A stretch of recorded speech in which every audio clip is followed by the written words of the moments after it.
आज हम एक ऐसी किताब के पन्ने पलटने जा रहे हैं जो कभी पूरी तरह छपी ही नहीं। एक किताब जिसका नाम बड़ा दिलचस्प है, 20 Years of a Decade। 20 Years of a Decade। हाँ, ये शाहरुख खान की अपनी कलम से लिखी आत्मकथा है जो पिछले कई सालों से एक रहस्य बनी हुई है।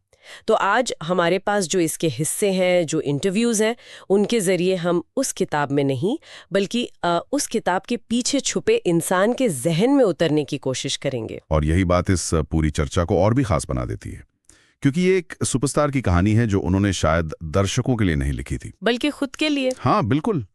हमारे सोर्सेज बताते हैं कि ये लिखने का सिलसिला उनके लिए एक थेरेपी जैसा था। देर रात शूटिंग के बाद जब सब सो जाते थे तब वो अपने ख्यालों को, अपनी यादों को पन्नों पर उतारते थे। तो ये कोई पीआर टीम का लिखा हुआ दस्तावेज नहीं है? बिल्कुल नहीं, ये एक इंसान का कच्चा और ईमानदार आईना है। बिल्कुल। तो चलिए उस आईने में झांकने की कोशिश करते हैं और देखते हैं कि किंग खान के पीछे का शाहरुख असल में कैसा दिखता है। शुरुआत करते हैं सबसे बुनियादी सवाल से। जब मैंने इसके कुछ हिस्से पढ़े तो मैं सच में हैरान रह गई। भाषा किसी फिल्मी स्क्रिप्ट जैसी नहीं बल्कि बेहद गहरी है, फलसफाने वाली है। हाँ, और यही तो सबसे बड़ा सरप्राइज है। इसमें एक एक्टर नहीं बल्कि एक लेखक की आवाज सुनाई देती है। सही। वो अपनी शोहरत को, अपने स्टारडम को एक बाहरी व्यक्ति की तरह देखते हैं, जैसे वो खुद इस पूरी घटना के गवाह हों, हीरो नहीं। और उसमें एक ह्यूमर भी है जो खुद का मजाक उड़ाता है। हाँ बिल्कुल, और ये बहुत बड़े आत्मविश्वास की निशानी है। वो खुद का मजाक उड़ाने वाला ह्यूमर। मुझे एक किस्सा याद आ रहा है। वो लिखते हैं कि कैसे शुरुआती दिनों में उन्हें लगता था कि उनकी नाक इतनी बड़ी है कि डायरेक्टर शायद सिर्फ नाक की ही शूटिंग कर रहे हैं, चेहरे की नहीं। हाँ, मैंने भी ये पढ़ा। ये छोटी छोटी बातें उन्हें एक सुपरस्टार से ज्यादा एक इंसान बनाती हैं, है ना? बिल्कुल। और ये सिर्फ मजाक तक सीमित नहीं है। वो अपनी सबसे बड़ी कमजोरियों और डरों को बिना किसी लाग लपेट के सामने रखते हैं। जैसे अपने माता पिता से विरासत में मिले गरीबी के डर का जिक्र, या इस बात का डर कि एक दिन शायद उनके फैंस का प्यार कम हो जाएगा। ये एक बहुत ही असुरक्षित जगह है जहां वो अपने पाठक को ले जाते हैं। लेकिन यहाँ एक सवाल उठता है, क्या ये ईमानदारी भी एक तरह की कलाकारी हो सकती है? मेरा मतलब है, अपनी कहानी को इतने काव्यात्मक अंदाज में बताना, क्या ये भी अपने ही मिथक को और मजबूत करने का एक तरीका नहीं? ये एक बहुत दिलचस्प नुक्ता है, और शायद दोनों बातें सच हैं। ईमानदारी तो साफ दिखती है, लेकिन ये भी कह सकते हैं कि इसमें कलाकार की अपने ही बनाए मिथक से मोहब्बत भी झलकती है। वो अपनी जिंदगी की घटनाओं को जिस तरह देखते और बयान करते हैं, वो अपने आप में किरदार है।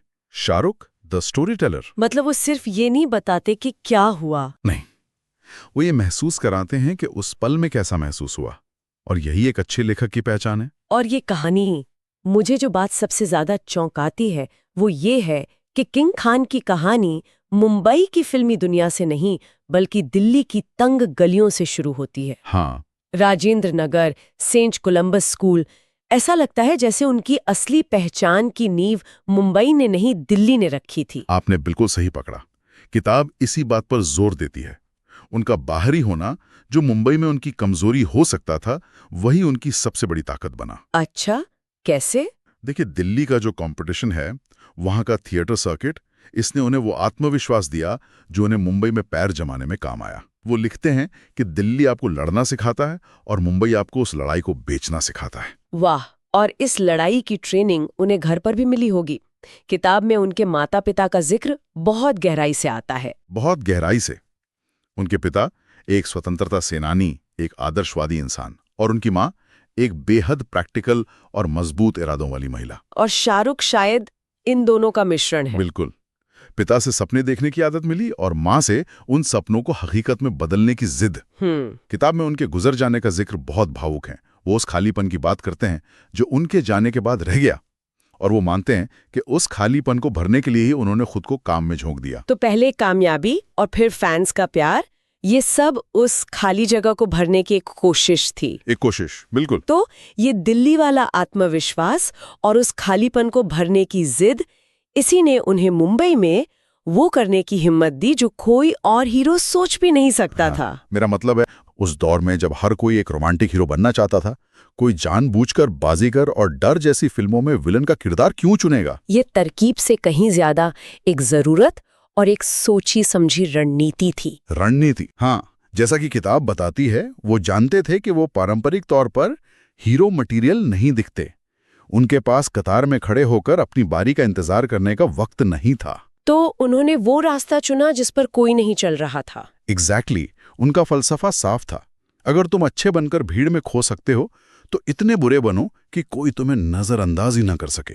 ये एक बहुत बड़ा जुआ था जो काम कर गया। मतलब ये कोई बगावत नहीं थी बल्कि सर्वाइवल की लड़ाई थी। बिल्कुल, और यहीं से हमें उनके स्टारडम के फलसफे की झलक मिलती है। वो क्या है? वो स्टारडम को एक जिम्मेदारी की तरह देखते हैं।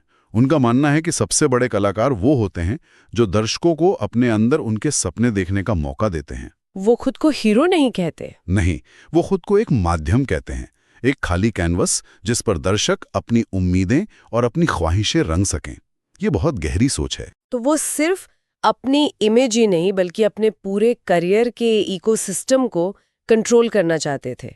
क्या इसी सोच ने रेड चिलीज एंटरटेनमेंट को जन्म दिया? बिल्कुल सही। और अब हम उन सब धागों को जोड़ सकते हैं जिनकी बात हमने शुरू में की थी। याद है हमने उनके गरीबी के डर की बात की थी? हाँ। वो डर सिर्फ एक भावना नहीं थी, वो उनके कारोबारी सोच की नींव बना। उन्होंने तय कर लिया था कि वो सिर्फ एक एक्टर नहीं रहेंगे जो किसी और की नौकरी करें और उनके रहमो करम पर जिए। सही। रेड चिलीज बनाना इसी डर का सीधा नतीजा था, अपनी किस्मत और अपनी रचनात्मक आजादी को अपने हाथ में रखने की एक मजबूत कोशिश। ये तो कमाल का कनेक्शन है। मतलब पैसे को लेकर उनका नजरिया सिर्फ अमीर बनना नहीं बल्कि आजाद होना था। एकदम। उनके लिए पैसा परिवार को सुरक्षित रखने और अपनी शर्तों पर कला बनाने की आजादी खरीदने का एक जरिया है। वो पैसे को एक टूल की तरह देखते हैं, गोल की तरह नहीं।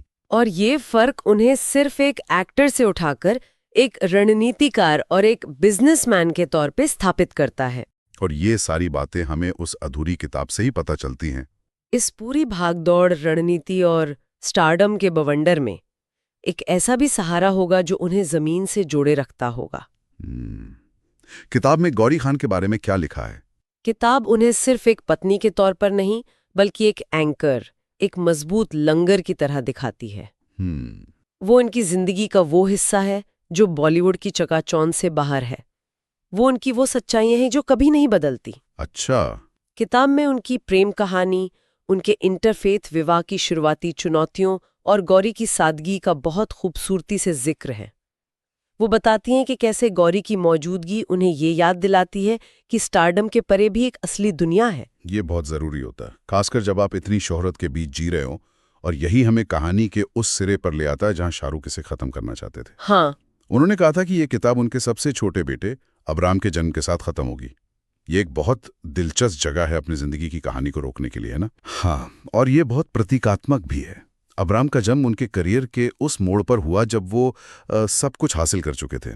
नाम, पैसा, शोहरत, एक कामयाब प्रोडक्शन हाउस। तो एक तरह से ये एक चक्र के पूरा होने जैसा है। बिल्कुल, एक ऐसे इंसान का सफर जो अपने माता पिता को खोने के बाद एक साम्राज्य बनाने निकला था, वो अब अपनी विरासत को अगली पीढ़ी को सौंपने की दहलीज पर खड़ा है। तो किताब की एंडिंग सिर्फ एक घटना नहीं बल्कि एक फलसफा है। हाँ, साम्राज्य बनाने के सफर से विरासत को सहेजने के सफर की शुरुआत। तो इन सब बातों का क्या मतलब निकलता है?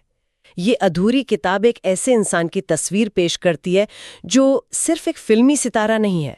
वो एक विचारक है, एक चतुर रणनीतिकार है, असुरक्षाओं से लड़ता हुआ एक भावुक इंसान है और अपनी कहानी का सबसे बेहतरीन सूत्रधार भी। सही कहा। ऐसा लगता है जैसे ये किताब अब कभी पूरी ना होकर भी अपने आप में एक पूरी कहानी बन चुकी है। बिल्कुल, और ये हमें एक बहुत अहम सवाल पर छोड़ जाती है।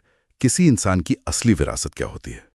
क्या वो उसके पूरे किए गए कामों, उसकी फिल्मों और अवार्ड से बनती है, या उस काम के पीछे की सोच, उसकी ईमानदारी, उसके डर और उसकी जीत की कच्ची कहानी से बनती है?